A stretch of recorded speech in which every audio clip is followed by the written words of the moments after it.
Daphne. Hi, Mom. Or Gayle. Or whoever you claim to be this week. Right. Whichever one of your multiple personalities is speaking to me right now. Wowzers. Thanks. We're off to a great start. No kidding. The slams are slamming. Slam dunk. Okay. That was a hoop shot.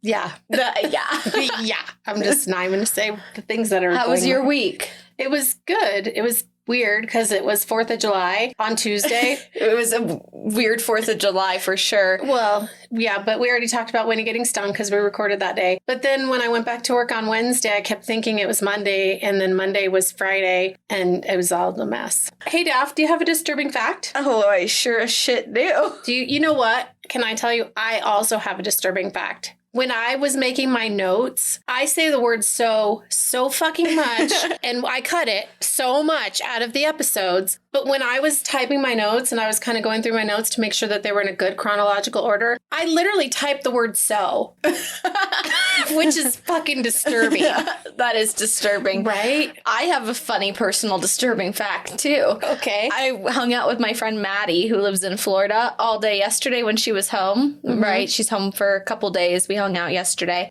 And we went to TJ Maxx and we were trying on dresses for giggles and shits. And I said to her before we each grabbed our dress we were trying on, I said, either we're both going to laugh and cry because they look so horrible, or we're going to be really happy and they're so cute. And we're going to have like our new like everyday cute springy summer dresses, or one of us is going to love it. The other's going to hate it. And then we're going to laugh, cry, and be happy all at the same time. And we put on our dresses, and I'm like, oh, I don't even know if this is going to go over my butt when I'm in the dressing room trying it on right next to each other, right? Mm. And she's like, oh, God, this neckline of her dress. And then we stepped out of the dressing rooms to show each other. We couldn't even look up. We were laughing so hard. So I'm guessing you did not get the dresses. We did not get the dresses. That is the disturbing fact for me in my personal life, is that I couldn't even look up at my friend. I was laughing so hard.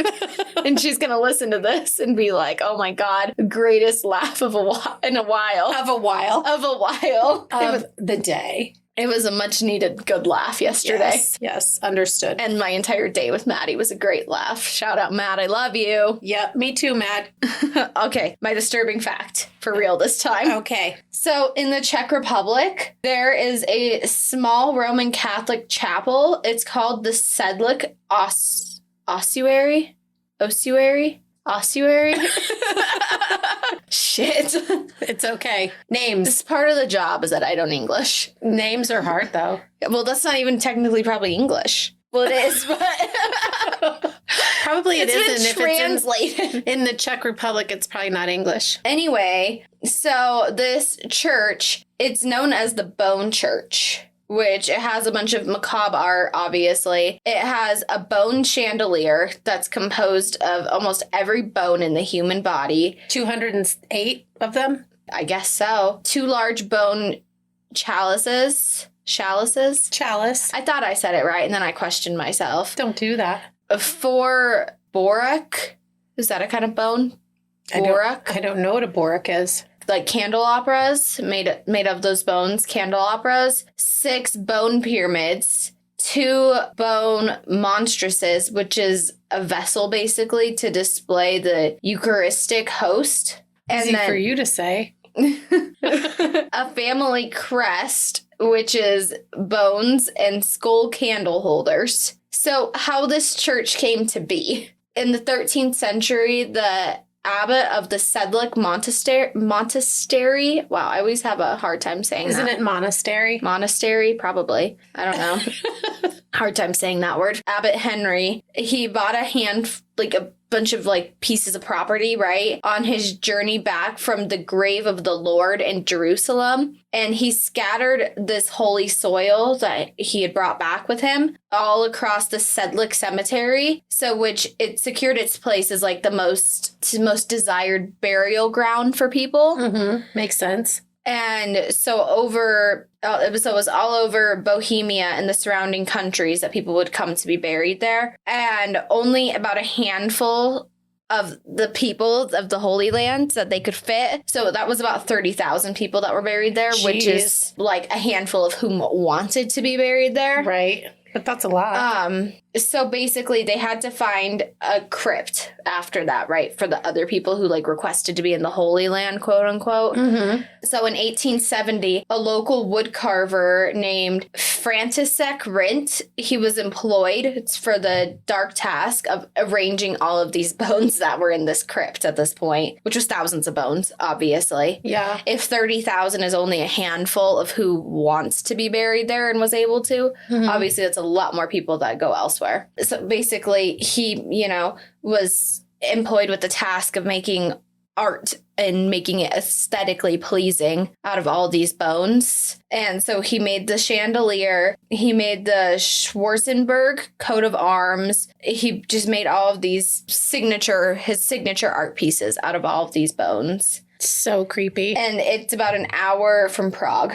Super creepy. Yeah, super creepy. And still stands, yeah? Still stands. You need to post some pictures of that. Yeah, it's weird and creepy in there. Definitely gonna post it. I'll post it if there's enough room with the episode post. And if not, you can make a separate post like I did with that Japanese Mummy mermaid. Mermummy. I said murdummy, but that's not what I meant to say. Murdummy for all of us thinking it was a real mermaid. Right? And it was really just made out of bones and fish scales and hair and random shit. Right, and a monkey skull, right? Isn't that what you said? It was a monkey skull? I think so. I can't remember. We do so many of these. I know. I have to start making a list of what's been taken. Because I go through all these websites trying to find a disturbing fact. And it's like, oh, I think we've already talked about that. I feel like we did that. All right, Mom, what you got for me today? Okay, today I have the Emma Walker story. Okay. And you said you'd never heard of it. I've never heard of it. So we're going to get into it. I've heard of an Emma someone, I can't remember her last name to save my life, that went missing in Canada. This is not it. Yeah, I know you said that, but that's the one Emma that comes to my mind. That's not it. True crime related. Okay. Otherwise, it would be Emma Watson. Right. Because I love Harry Potter. There you go. Hermione. Emma Walker was a bright, caring, beautiful 16-year-old girl. She was a high school cheerleader who was as nice as she was passionate. That's what everyone would say about her. Lauren Hutton, who was a senior on the cheerleading squad, became one of Emma's really good friends. And she said that Emma took cheerleading really seriously and she loved doing it. It was one of her passions. She loved leading and she loved football games. And she just loved being a part of the crowd. And she's a beautiful, cute little, she's so cute, this girl. I'm like, oh, yeah. Where did this take place? I was going to get there. I was just wondering. Well, it happened in Knoxville, Tennessee. Okay. Her friends and family would all say of Emma that she was beautiful and that she could light up a room with just her smile. And people, of course, judged her as just being the pretty cheerleader until you got to know her. And then you would learn that she was really kind and caring, beautiful on the inside as well as on the outside. And she had a silly side and was playful and funny. And she volunteered at a local animal shelter. She was on the honor roll. And she had a long-term goal of becoming a NICU nurse. So the neonatal ICU nurse. Aww. Yeah. So she's yeah, that's a hard job. She's all of the things. That's that to want to do that job is a lot because I know it's a lot of heartache and heartbreak because I have a friend who's a NICU nurse. Mm-hmm. And I know it's a lot of heartache, heartbreak. Like I said, it's, I don't want to say a terrible job, but it's not for everyone. That's for damn sure. Right. You have to be very strong-willed to do that and love babies. Well, and she worked in an animal shelter too or volunteered. And animal shelter working there is really hard too. It is really hard. Yeah. Been there, done that, volunteered. Yeah, same. It's so sad. It's rough. Yeah. It's because you just want to take all the animals home and love them and kiss them and squeeze them forever. Yes, you do.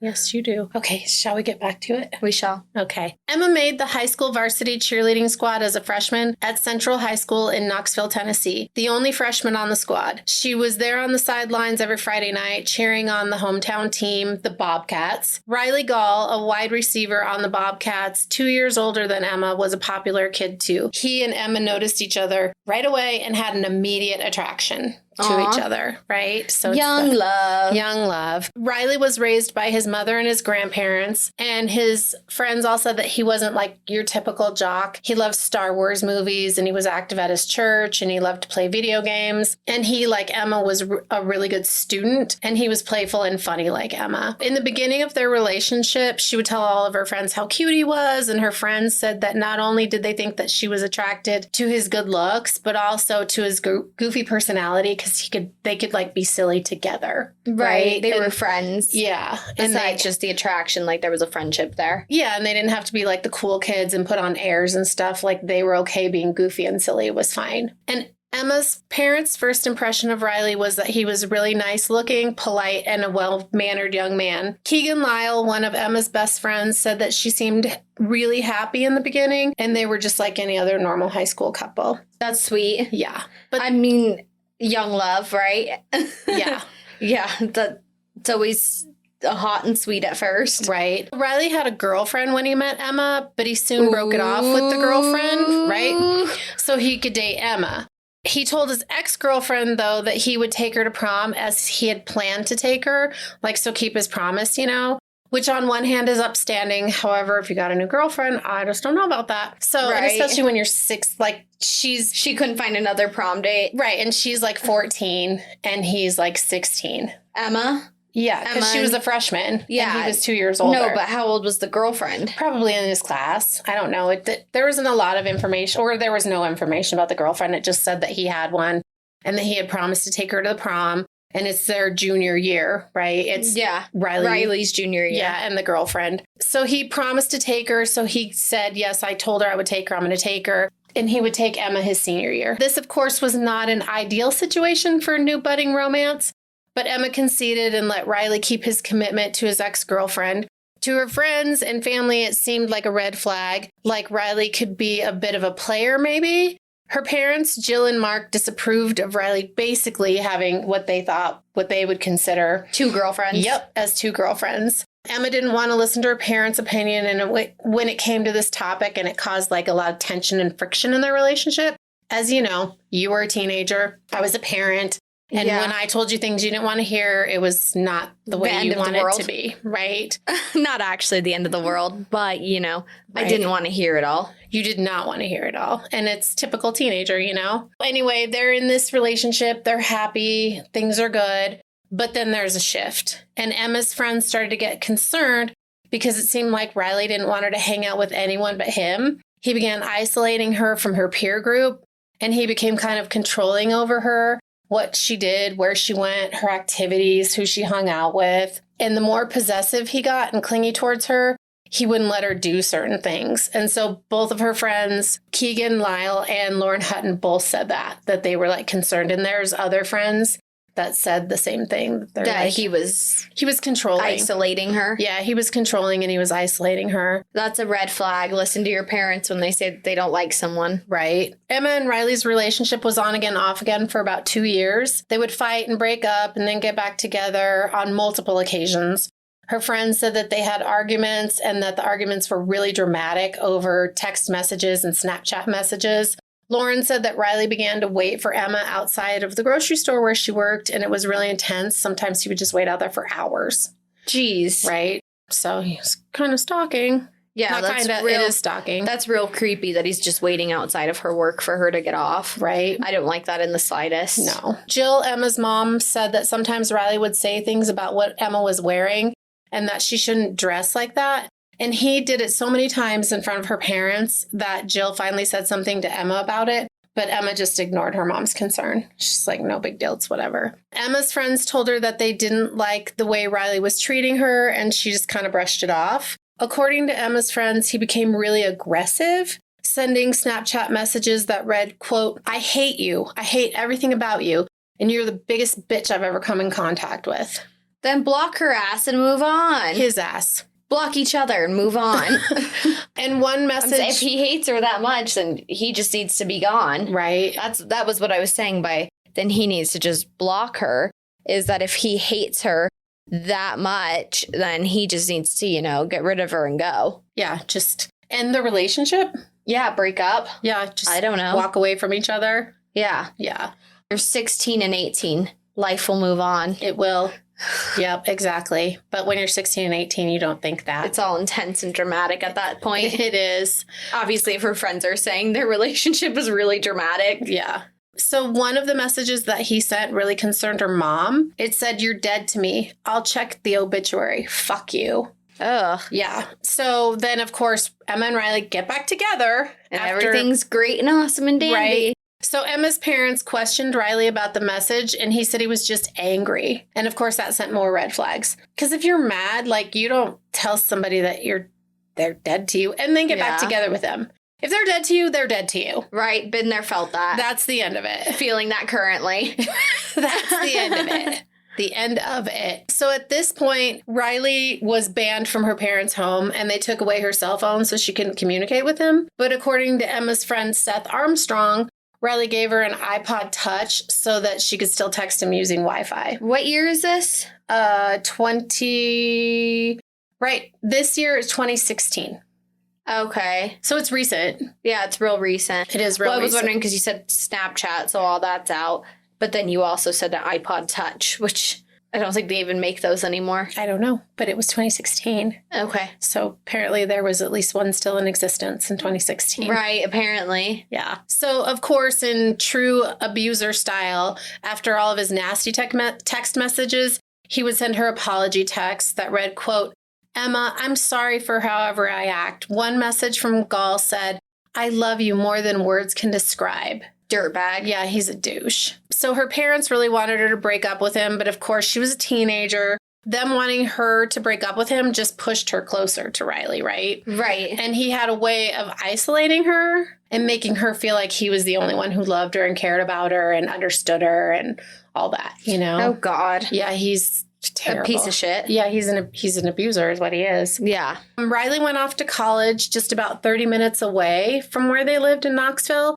And they decided to try and maintain their relationship, even though her parents really tried to keep them apart. Around Halloween of 2016, her parents decided to ground her so that she could only go to school and cheerleading. And to their surprise, it kind of seemed to work. She began to come out of her room and eat dinner with her family and socialize with them again. And in their words, she was, quote, her old self again. And at this time also, she began seeing Snapchat stories of Riley with other girls on campus. And so, of course, she don't like that, you know? Right. So wait, are they together or apart at this moment? They're apart because her parents have grounded her, so they can't see each other. But technically, they're still together because they haven't broken up. But her parents are, like, forbidding her to talk to him, see him. Right, be with him, basically. Yeah. But they just technically haven't said the words we're breaking up Right, yet. not this time. But, right, not this moment. Right, over the 2 years, the multiples. So at this point, with her being more like herself and feeling more like herself, and then seeing Riley Snapchatting with other girls and stuff, she texted one of her friends, her friend Keegan, and she said, "We're good for this time." And her friends were all like, "Yes, finally, thank God, like you're out of this relationship, you know?" Right, so who's showing her the Snapchat stuff if she doesn't have her phone? The Snapchat messages? I don't know. And I don't know if she could get them on the iPod Touch. Okay. I don't know. I don't either. I was just wondering. God, Snapchat is such a toxic social media. Yeah. All social media is toxic. All social media is toxic. I don't disagree. Yeah. But like Snapchat is one of the worst of the worst because at this point in time too, like you could see people's number one best friends and like, you know, you could, which is who they're Snapchatting the most, all that.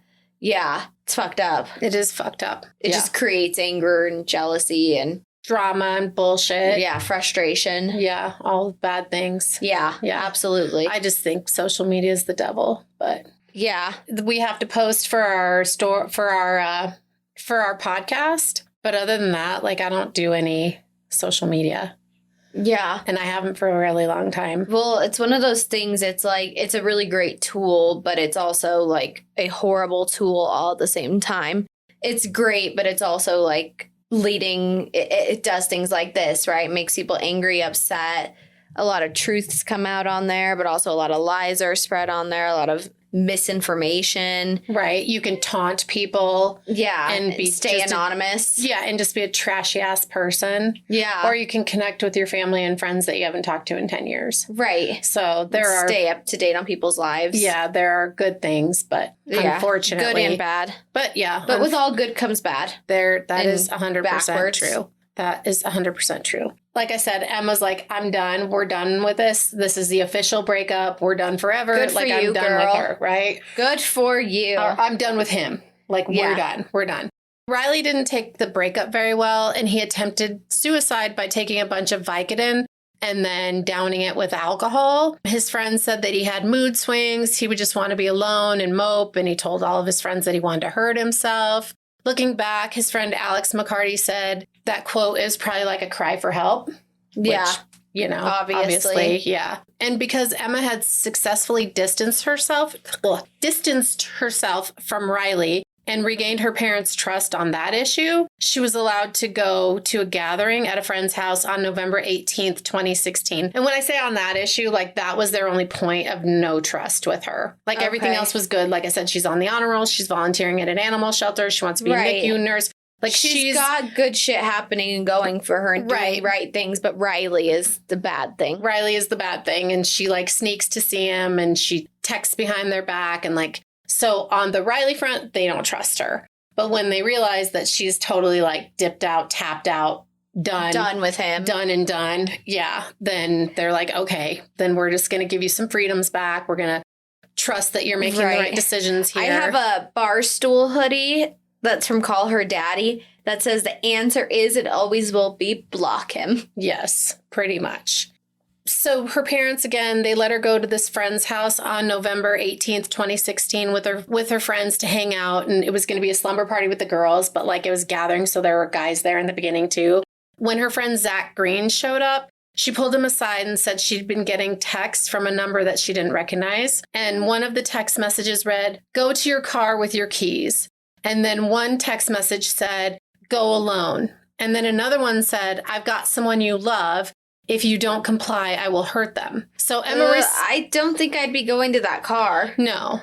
So Emma told... I'd be like, send proof. Right. Well, and Emma... so she doesn't know what this number is, right? And so she texts back and she says, if you don't stop harassing me, I'm going to call the cops. Like, I'm going to call the police and I'm going to turn this phone number in for harassment. But then the messages just continued to keep coming and they got more aggressive. One of them said, quote, "If you'd like to hear his crying and screams, give him a call." So obviously it's referring to Riley, right? That they have Riley. Oh. So, stupid. Yeah. So we know that I can just see where this is going, that this is Riley. Right. Zach said that Emma started begging him for help until he finally said, eventually she comes to him and she's like, "Zach, listen, they said they dropped Riley outside." And so he's like, "Okay, well, let's go outside, whatever." So he and Emma went outside and sure enough, he said that they found a body lying face down in a ditch near the house. Under the glow from the streetlight, he said that they could see that it was Riley Gayle. Zach Green said, quote, we finally get to him and he's pulling up his head, kind of has this confused look on his face. And Emma's like, "Why are you here?" He's like, "I don't know what happened." Like he's all confused. "I don't know how I got here. I've been kidnapped. Someone dropped me off here. I don't know what's happening. Where am I? How did I get here?" Holding his head like he got hit upside the head, kind of. And Zach said it was just really super weird, right? Right. Well, because obviously he's like faking this. Yeah, obviously he's full of shit. Yeah. Yeah. So Emma was immediately uneasy, and Zach Green said that she didn't really know what to think. So she's like, in her mind, like maybe legitimately he did get kidnapped and he really is kind of hurt. But why would... I know. Why would somebody kidnap him, and drop him outside of a party that she's at? I know, but fucking weird. Apparently she's a little naive. She's 16. Right. Obviously she's a little naive. Right. Because obviously he's a manipulative psychopath. Right. But she's just broken up with him and she's been with him for 2 years. And so she loves him and she trusts him. She doesn't want to be with him. Yeah. But she still has that love and they've been together for so long. And again, he's been abusing her the entire time, mentally abusing her. Right. And wearing her down. Yeah. And so she just like doesn't really know what to believe. You know, did he really get kidnapped? Whatever. Right. Finally, she said, we broke up. Just leave me alone. And Riley rejected, got up and walked down the street. And he called his friend Noah Walton and he told him he'd been kidnapped. But Noah didn't believe him. He said that Riley sounded like he'd been crying or he was just really exhausted. And his friend told him to call the cops if he'd really been kidnapped. And Riley was like, no cops, no cops. Oh, my God. Mm-hmm. So no one... Yeah. Yeah, don't call the cops because it was me. But I did it myself. Right? It was really me all along. It was really me. I found the culprit. Right.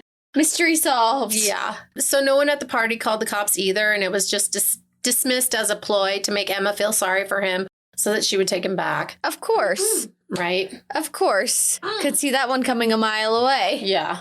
Well, we did. We did. But we're not 16. Yeah, well, I mean, I feel like even when I was 16, I probably wouldn't have fallen for that. Like, I watch enough true crime that I know you're full of shit. Right. But I don't know. If you're her, obviously she didn't. Well, obviously, yeah. I mean, she's naive. She's 16. It makes sense. Girl. This guy sucks. Yeah, for sure. Don't fall for his bullshit. For real.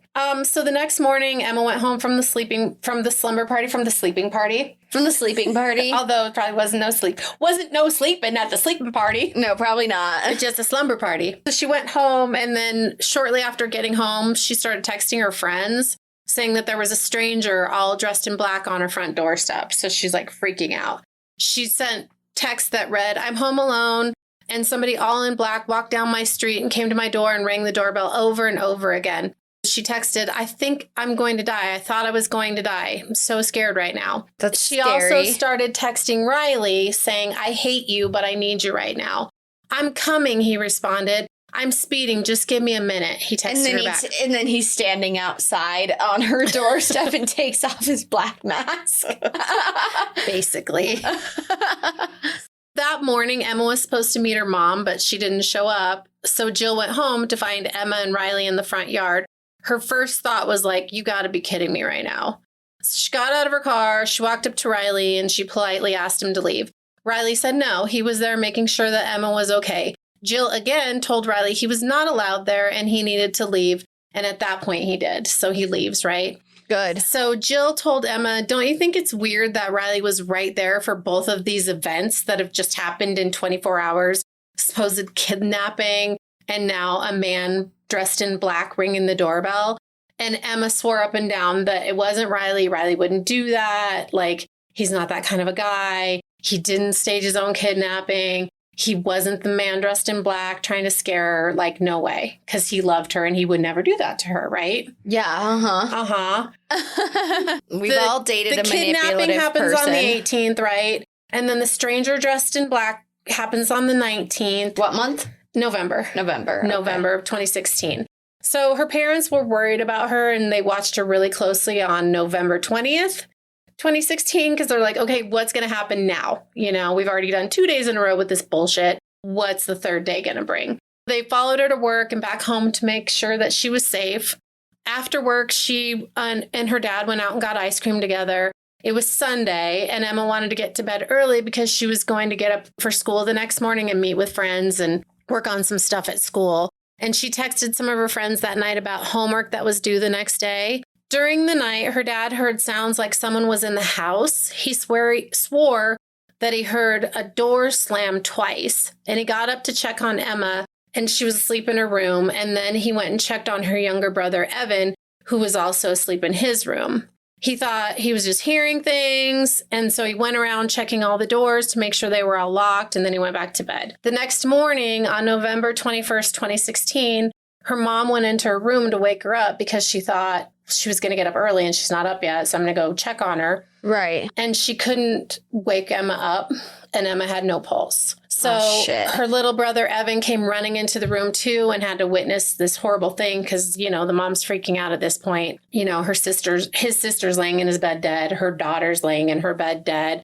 Her mom immediately called 911 and told the dispatcher that she tried to wake her daughter up for school and she couldn't wake her, and that she checked her and her daughter had no pulse. In a small town, word travels fast. Friends heard of Emma's death right away, and there were all kinds of rumors swirling around about what the cause of death could be, including suicide, a drug overdose, and police were immediately dispatched to the Walker home. The Knox County Sheriff's deputies were there, including Deputy Nikki Bowles. She said initially that they thought that they were responding to a suicide. So the police began surveying the scene and noticed a small bullet hole in the wall. At this point, they didn't think that they were dealing with a suicide. Yeah, you would think. Right? Well, good that they didn't just lead with their initial feelings about it. Yeah, because the mom didn't see any evidence of foul play. Like, her daughter's just dead, you know? Yeah. And so not that, I don't know if her mom thought that she committed suicide. That wasn't really clear, but like, she didn't know why she was dead. And so maybe the 911 dispatcher is like, well, she's a 16-year-old girl. She probably committed suicide. So I don't know. But like I said, the police thought that they were responding to a suicide. Yeah. Knox County Sheriff's Lieutenant Alan Merritt showed up at the scene and began to search the outside of the home. He noticed a small bullet hole about the size of a ballpoint pen, about shoulder height. He also found 2 spent shell casings outside. So they knew that there were at least 2 shots had been fired. He continued his search of the outside of the home, and he found another bullet hole from the other side of the house, also about shoulder height. So it would seem that both shots were fired by one person, right? Because they're both at like the same height. Yeah. Emma had been killed by a gunshot wound. One bullet hit her just above her left ear, and the other one was lodged in her pillow. The detective got there, and the family was asked to leave their home, but they still had no idea what happened to Emma. So she was shot in the head. Yeah, but there was like no blood or anything. Like, it was, I mean, the police said that like it was just this tiny little bullet hole that like they wouldn't, unless like they saw the bullet holes, so that led them to that conclusion. And then when they like turned her, they could see that there was a bullet hole. But there was like no blood all over the pillow and stuff like that her mom would be like, oh my God, she's been shot and there's blood everywhere. There wasn't. That's so weird. It is so weird. Like I said, the police determined that she had been killed by a gunshot wound. And once the detectives got there, the family was asked to leave the home, but they still had no idea what happened to Emma. But it was obvious that their home was now a crime scene because the police wrapped their home in police tape and began a full-scale investigation. The family soon learned that there was a small bullet hole just above her left ear. When the police started talking to her family and friends, and this is the same day, right? Because it's early in the morning on the 21st, the same name kept coming up over and over again. They all mentioned the way Riley talked to her and the way that he treated her in their 2-year tumultuous relationship. Friends of Riley's contacted him to let him know the news about Emma's death, and he immediately took to social media posting, quote, "I love you, Emma. I can't be around any of that yet. It's too soon. I hope you know I'm dying to be there, but I can't. But understand I can't. I love you. That's my beautiful Emma. Rest easy now, sweetheart." Corinthians book 1, 13, verse 8. Be sure to remind God of our Bible verse, I love you forever and always. Living every day through Emma Walker, I love you, beautiful, and I know you're in a better place now. 1 Corinthians 13, verse 8 reads, love never fails, but where there are prophecies, they will cease. Where there are tongues, they will be stilled. Where there is knowledge, it will pass away. I just have like 0 words for this. Right? Like, this guy. Right? This motherfucker. So people responded to Riley's posts with compassion, telling him that they loved him, to keep his head up, posts of support, full support for the grieving ex-boyfriend, right? Yeah, I mean, I feel like as his friends and as his followers, you would, right? Yeah. Like, but obviously the people in his life are not seeing her side and like her friends and like, you know, I feel like we do that. We give compassion and stuff like that and sympathy. But obviously he's an abusive piece of shit. Not everybody got to see that side of him. Right. Everybody did not get to see that. Right. He's just playing the sympathetic boyfriend who lost his girlfriend. Right. The grieving ex-boyfriend. Yeah. Yeah. Not sympathetic. Sorry. That's okay. Or yeah, I guess sympathetic in some ways. Yeah. He wants sympathy. He wants people to feel sorry for him. Yeah. Like, oh my God, I've lost the love of my life. Right. He wants those things. Right. And people did. We're like, oh my God, People I'm so did sorry. those things for him. Yeah. I'm sorry. Keep your head up. Hugs, love you, thinking about you, all that kind of prayers. stuff. Yeah. Because of the post that he was posting and them knowing that like she's the love of his life, etc., that his friends were concerned with his well-being, because just when they had broken up, he tried to commit suicide and he was moping around telling his friends he wanted to hurt himself, all of that. So his friends are worried about him. Right. Well, I mean, as they should be. Right. If they're real friends, they should be. Yeah. I mean, you are correct. But, they're not, again, they're not seeing those sides of him. Right. Which I'm assuming, because you said he went to college, a lot of these are probably his college buddies. Well, some of them are like older friends that he's had forever, and others are newer friends. Yeah. So, Also, of course, her family and friends were devastated. They had a candlelight vigil at Central High the night after her death. The cheerleaders released balloons in her honor at that week's football game. That's really sweet. Oh my God, that must be so hard to do a candlelight vigil like immediately. Immediately after. Yeah. Like, I don't understand how they could just like roll out of bed and do that. It'd be so sad. Well, I guess the family's not in their home anyway, but like, it'd be so sad. It'd be terrible. But people do. I always see it that people do it. And I'm like, I would just be in my bed crying. I know, right? Me too.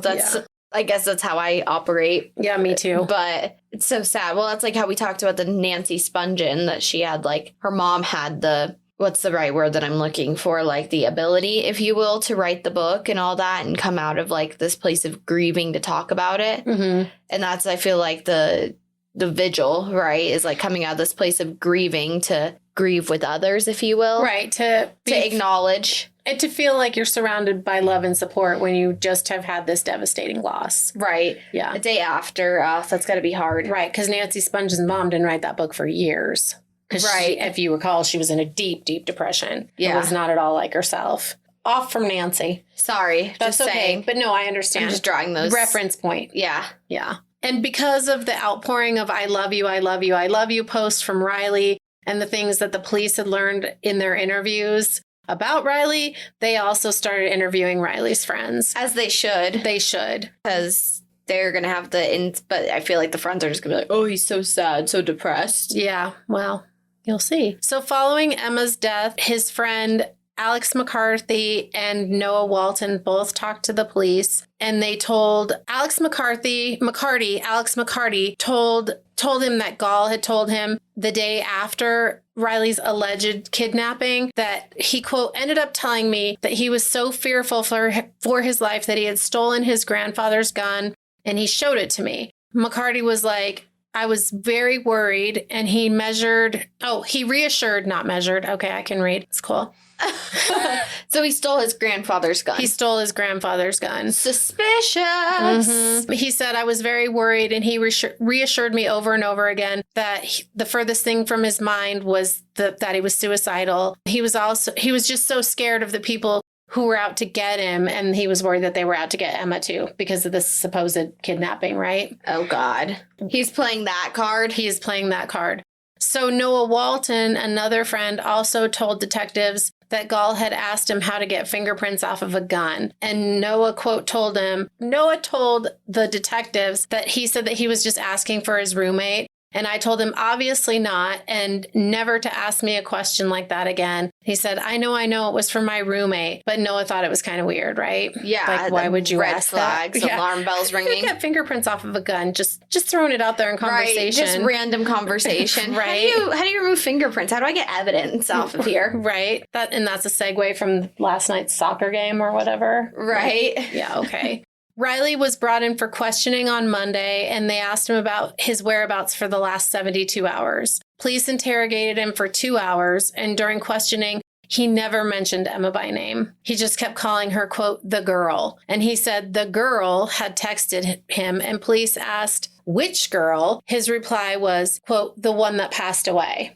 So he's not even saying, like, my girlfriend, Emma, my ex-girlfriend. Right, the love of my life. Yeah, right, my Lomal. Right. So that's love of my life, by the way. I understand. I got it. Detective James Hurst said, quote, when I first met him, I thought that he might have been a grieving ex-boyfriend. But when we got into the interview room and sat down, I felt like there was a dark side. he didn't have a whole lot of passion or concern, given the fact that he's the grieving ex-boyfriend, right? Right. His social media is painting an entirely different story than he is in an interrogation room, not sobbing, not being grief-stricken. Like, he's just like... The girl. Yeah, the girl. It's like a shadowy figure cast over him. Exactly. So Gayle told detectives that he'd been trying to speak with Emma that weekend and that she wouldn't engage with him. But she said that if I would help her write a paper, she would talk to me. And Sunday night, I used one of my friend's phones on campus to call her. Our phone call did not go very well, he said. He couldn't use his own phone? Well, she probably had his number blocked.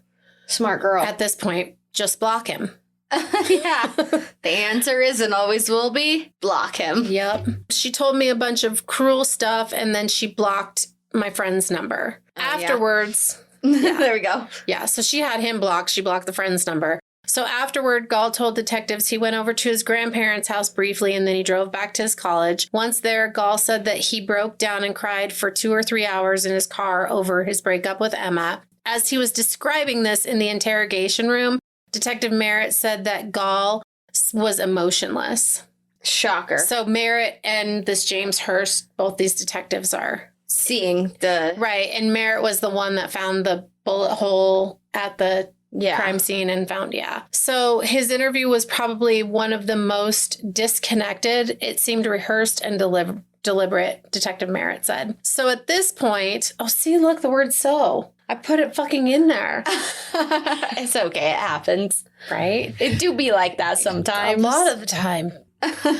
So at this point, the detective knew that Gayle had shown Alex McCarty a gun, and he had asked Noah Walton about removing the fingerprints. But when they asked Riley, he denied that any of these things had happened, right? Yeah, of course, because he's a shitty person. Yeah, he's a liar. Yeah, he's a liar. He's a shitty person, a shitty boyfriend. Yeah, he's a lot of... shitty human. He's a lot of things. A shitty. Yeah, he's just shitty. a shitty. Yep. So Riley's grandfather, oh my God, I said so, but it wasn't even in my notes. Ooh. I just said it. You just said it out loud. Fuck. Riley's grandfather kept his gun, a 9mm pistol in his car, and had reported it missing before Riley was brought in for questioning. When Riley was asked about the gun, he said he didn't know where it was. Riley was... Yeah. Riley was asked... he said he took it for protection against the whole situation. That's what he told his friend Alex. Right, but he's telling his friends this, and then he's going, I don't know where the gun is. Yeah, sorry, to the cops, Grandpa. he's like, no, I didn't steal it. Sorry, your gun's missing, Grandpa. Yeah, it's a super bummer. Yeah, douchebag. Riley was asked by the police to let them look at his cell phone, and he asked detectives if he was a suspect, to which their response was, should you be? Yeah. Right? Why would you ask that? Right? And this is all on the 21st. This is all happening on the 21st. The same day that she died. Yeah. This is like happening quickly. So, Jeez. Yeah. That's so sad. It is so sad. So scary, too, that, that people surround themselves. Not that you could ever know that, your lover is an asshole like this, but that this happens. Yeah. It is. It's sad. Riley continued to deny any involvement in Emma's death, and after Riley left the police station, he texted Alex McCarty and asked him why he told police about the gun. Then he asked all of his friends to quit talking to the police. Alex McCarty and Noah Walton figured that Riley was lying to the police, so they contacted the police and said that they were willing to do whatever they needed to do to help the investigation. On Tuesday, the day after Emma's death, the 2 young men were wired up by the police, and then they met up with Riley, and the operation was successful, and Riley was arrested while he was in the act of trying to dispose of the gun, a bag with black clothing and gloves. The clothing and the gloves obviously pointed to Riley being the stranger at the door on the Saturday before Emma was killed. Right. Yeah. So, and he's trying to get rid of all his shit, right? Yeah, he's trying to dispose of it. And they arrested him while he was... dispose of it with his friends? His friends were there? He's having conversation with his friend. He's there wired up. The police are listening. So the police go to arrest him. His friends have left. And when the police arrive to arrest him, he's in the process of getting rid of the stuff because obviously, he's not going to do it in front of his friends because he's concerned that his friends are talking to the cops, right? Right. Yeah. So he's like, I better get rid of this shit. Yeah. Yeah. Fortunately, the police caught him in the act of doing it. So what was the conversation like with his friends on the wire? There wasn't any details about it. And there might have been because I did read a lot of the court transcripts, but it was a lot. So I extracted some information from it at the end, but I wasn't going to get into the full because it was a lot, and here we go into the court transcripts. Nice. Yeah, it's kind of fun reading court transcripts. Perfect segue. Segue. As I would just say. Well, that's what we attempted to read, the court transcripts and have them translated for Junko. Yeah. That was a rough one. It was a rough one. So Knox County Deputy Medical Examiner Dr. Christopher Lockmuller testified that the victim had a single gunshot wound to the head in which the bullet entered just above her left ear, fracturing her skull and causing severe injury to her brain. The victim's toxicology report was negative for the presence of alcohol or drugs, and he determined that the cause of death was the gunshot wound to the head and the manner of death was homicide. Dr. Lockmuller had the opinion that the victim was immediately rendered unconscious by the bullet to her brain, but her death would not have been instantaneous. Yeah. That's sad. That is sad. So Lieutenant Richard Allen Merritt testified. He's the lead detective on the case, and the state's final witness testified that when he arrived at the crime scene on the morning of November 21st, and this is directly from the court transcripts, okay? Okay. The victim was lying on her back on her bed in a small bedroom located in the northeast corner of the house. First, he first noticed the wound on the side of the victim's head above her ear and a hole in the wall directly across from her head. As he continued to examine the crime scene, he saw a second bullet hole in the end wall of the house, quote, directly behind and in line with the victim's head and body. When he went to the outside, he located the corresponding bullet holes in the exterior siding of the home and observed that the bottom of the victim's windowsill was in line with the top of her mattress. He explained that someone with intimate knowledge of the victim's bedroom and the victim's sleeping habits could use the location of the windowsill to aim directly at the sleeping victim's head. So if I'm standing outside the window of the residence and I look and I see this window. Is this on a second story? No, it's a one-story house. Okay, that makes more sense. They had a ranch. It was a ranch house. So if I'm standing outside the residence and I look and I see the window, I have an immediate knowledge of the residence. In other words, if you've been inside, which I had been, and so I'm able to stand outside and determine that the bottom of the windowsill is in line with the top of her mattress. I also, in fact, have intimate knowledge that the victim sleeps on pillows, actually 3 to be exact, that her head's going to be in an elevated position. Based on the location of the spent casings outside the victim's bedroom, Detective Merritt estimated that the shooter was approximately 4 to 5 feet from outside the walls at the time that he fired each shot. Detective Merritt testified that he was able to determine the defendant's movements throughout the weekend preceding the victim's death by tracking the defendant's cell phone usage. At 11:19 p.m. on Friday, November 18th, 2016, so that's the kidnapping night, right? Right, that's not at the party. Yep. Just before Mr. Walton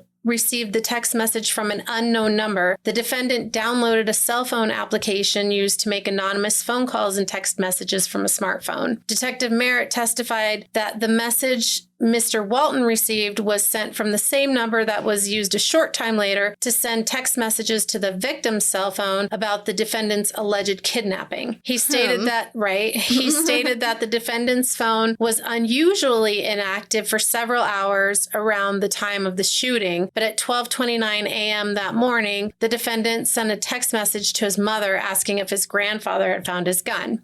Yeah, slightly. Super suspicious. Mm-hmm. So after 5 hours of deliberation, the defendant, William Riley Gayle, was convicted by the Knox County Criminal Court jury on first-degree premeditated murder, first-degree felony murder, possession of a firearm during the commission of a dangerous felony, reckless endangerment, stalking, tampering with evidence, and theft of property valued over $500. Riley did not testify on his own behalf, but at his sentencing, he apologized to the Walkers for killing their daughter, but stuck with his story that it was an accidental shooting. Because Oh my gosh. his attorney tried to make it seem like it was he an was protecting Yeah. her while she slept from this mysterious guy. Well, that and he the was people just that are trying out to get her attention. I forgot to say that. But his lawyer brought the case forward that he was just trying to like scare her, get her attention so that she would come back to him. It's like the kidnapping thing. Like she'll feel sorry for me and she'll come back to me. Someone shows up on her doorstep dressed in black, ringing the doorbell. Scare the shit out of her. She calls me. So now I'm going to shoot into her bedroom and she's going to call me. So that was what the defense attorney said. But obviously he shot right at her head. Yeah. If he hit her head and her pillow. Like the stuff you just read said that he had an intimate knowledge and would have known that, like, he could shoot her in the head from where she was at. Yeah. Like how she slept, the position of her body, the elevation of her head, the whole nine. Yep. But okay, question. So you said in the beginning that the dad could hear like the doors moving and stuff. He heard he thought he heard what sounded like two doors slamming. Two gunshots. Two gunshots. Okay, because I was going to say, gunshots sound very different than doors. Right. But if you're shooting through the house, and it's not brick, it's siding, because remember the detective said that he saw it in the siding. So if you shoot bam, bam through siding, it's going to be a more muffled sound. Well, and I could see where you might think it's a door slamming inside the house because your brain isn't going to immediately be like, oh my God, who's shooting at our house? Yeah. That's not where your brain's going to go. You're going to be like, oh my God, what was that? Like it wakes him up out of a dead sleep. He hears what he thinks is a door slamming twice. Yeah. Yeah. So it's the two gunshots. Okay. Is what her dad heard. So again, he didn't talk at his sentencing or at his he didn't testify on his own behalf at his trial, but at his sentencing, he apologized to the Walkers. He said, quote, "I'm sorry I took Emma from you, that I robbed you of the experience of watching your daughter grow up. What I can do..." Yeah, you robbed them. Yeah. That's so fucked. That was absolutely, yeah. I don't know. I don't understand the people who get up there and apologize and like make a big speech like, "I'm sorry I robbed you of this." Like, fuck off. You did it intentionally. Well, I think they try to get empathy from the court and the jury for sentencing. I think that's what their goal is. Yeah. He also said in court, "What I can do is tell the truth about that night. I wanted to scare her. I never meant to take Emma's life. Again, I'm sorry."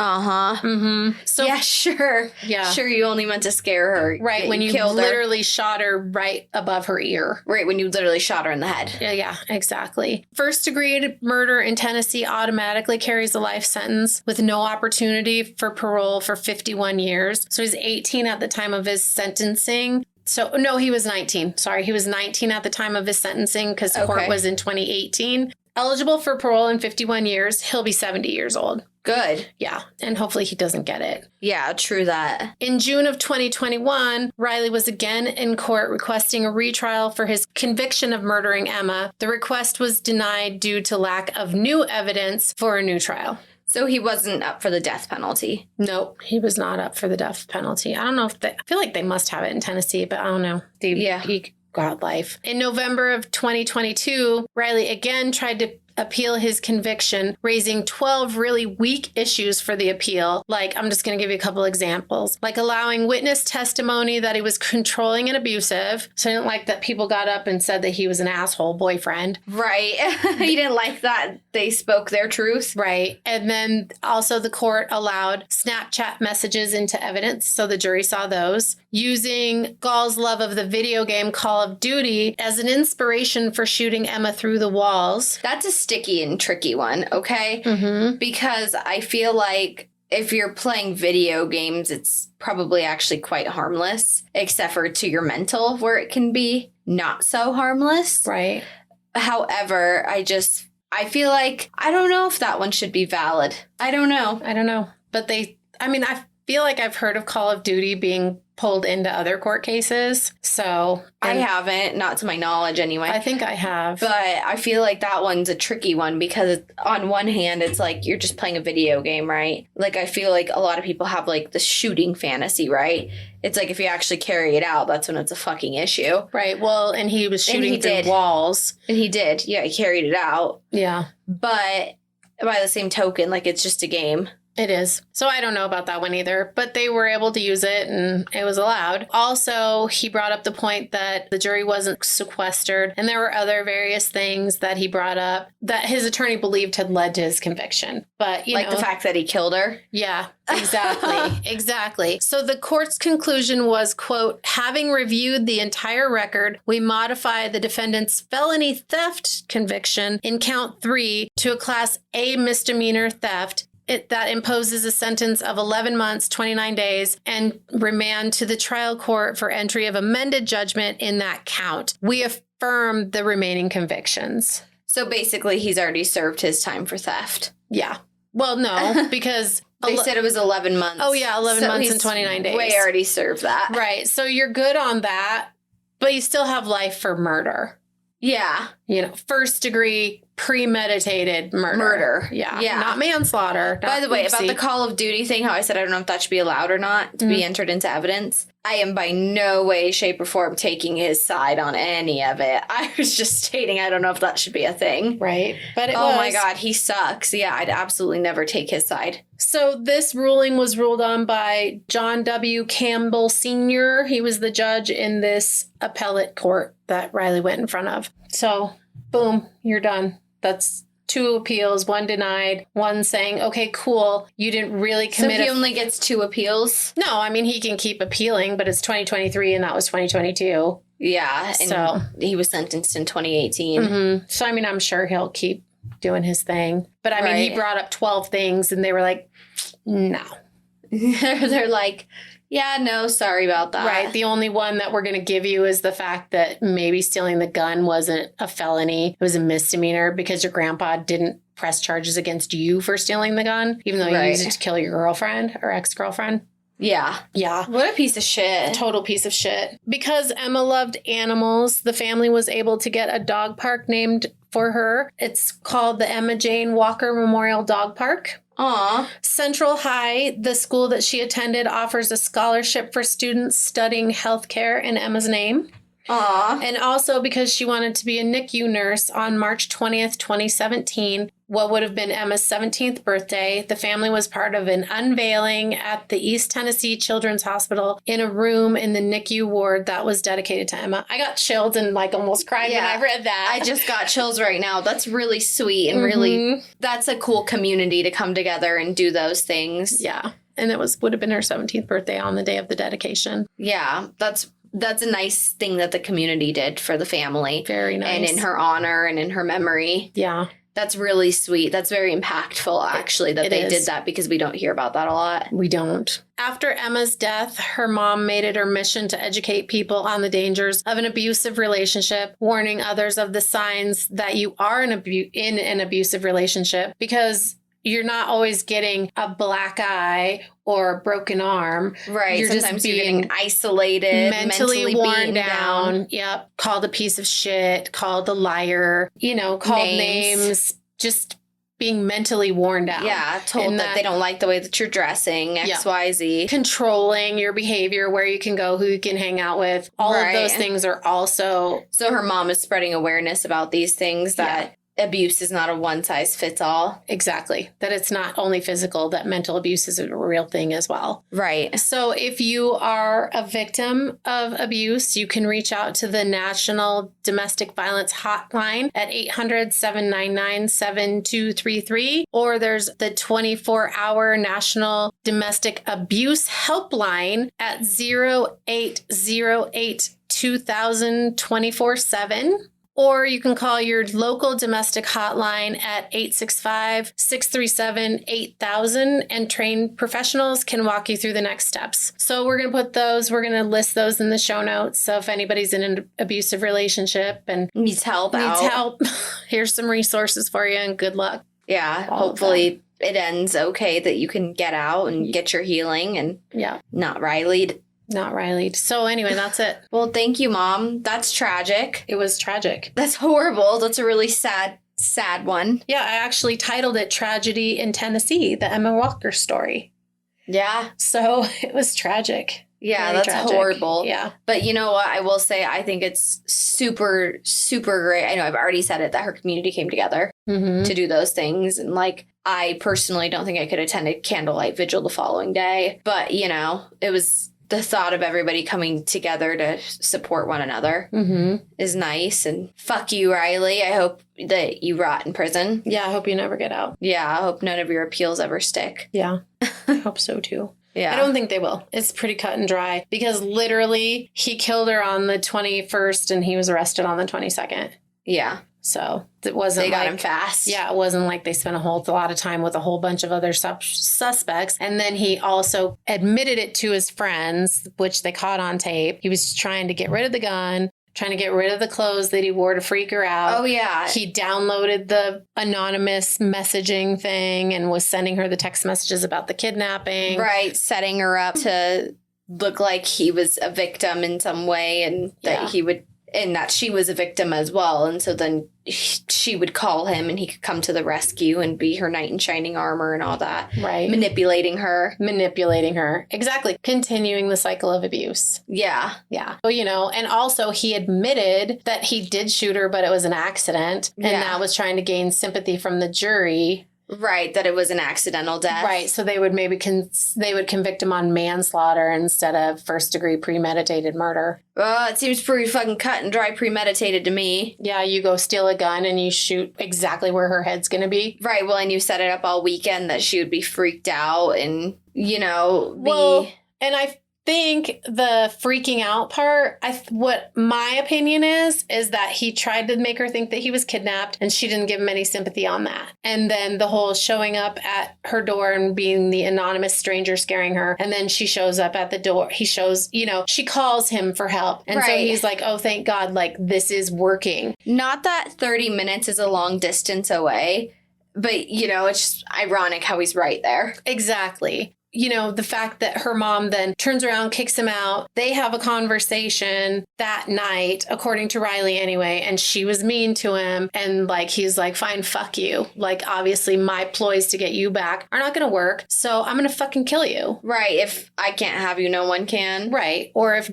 I can't have you, I don't want you to be alive. I don't want you to live. I don't want to see your face. I don't want to see your text messages. I don't want to watch you on social media. Right. I don't want to hear about you cheering at the Bobcats game and how much everybody loves you. Yeah. Like, dirty piece of shit. Yeah. I'm just going to wipe you out.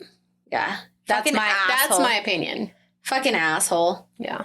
This guy sucks. Yeah, he does suck. Well, thank you for bringing this today. Sure. Thank you. Yeah, it was good. You presented it very well. Thank you. Because when she started talking, I was like, oh, I have heard this one. I just didn't know it by name. But when she said cheerleader and then you started talking about the boyfriend, I was like, oh, yeah. I didn't remember all the details of it, but I remembered like the ditch thing that he was in the ditch trying to fuck with her and all that. Mm-hmm. I remembered that part of it. And like, I didn't even remember like the cause of death. Well, and I didn't remember, like I heard about it, but I just heard that she was killed by her boyfriend. I didn't hear any of those kind of details. Yeah. But, you know, you're looking for a case and this one popped up. No, you presented it very well and with great details that I've never heard before either. Thanks. And any of the people I've heard talk about it. When I felt like also we kept going back. So I thought I would just do something that was a little more recent. Yeah. Before we go back again. Back. Because I like backwards. So not backwards, backtracked. Not history. Well, it feels sadder that it was in 2016. Because that was like not too long ago. Yeah. You know, that just feels sad. It does feel sad. Yeah, we're close to the same age, she and I. Mm-hmm. Yeah. She was born in 2000. So you guys are close to the same age. We would have been in high school at the same time. Yes. You would have been in Riley's class. Sorry. All right. Well, thank you guys for listening. Hope you enjoyed it. Yes, thank you. Make sure to go follow us on Instagram. Mom, what's our Instagram?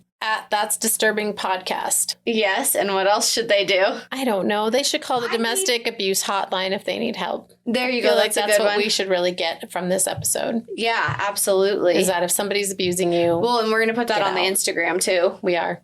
Yeah, when we make this post, we'll put it out there. Yeah. So, Daph, what else should they do? Send us a case request form either on our website, www.unthinkable.com, I don't know if I said 4 or 3 W's, but it's 3 really. World Wide Web. That'sdisturbingpodcast.com. There's a case request form you can fill out on there. And I always say like, oh my gosh, you can go look at pictures of us at the Stanley. Well, now that's also on our gram. So I don't know if I did myself a disservice by putting them on our Instagram because now people aren't going to go to the website. But I'd really like if you went to the website and filled out a case request form. Or you could send it to us on our email. That's disturbingpodcast@gmail.com. Or on Instagram. Whatever floats your fancy, my friends. I'll stop bitching at you guys to use the website. Yeah.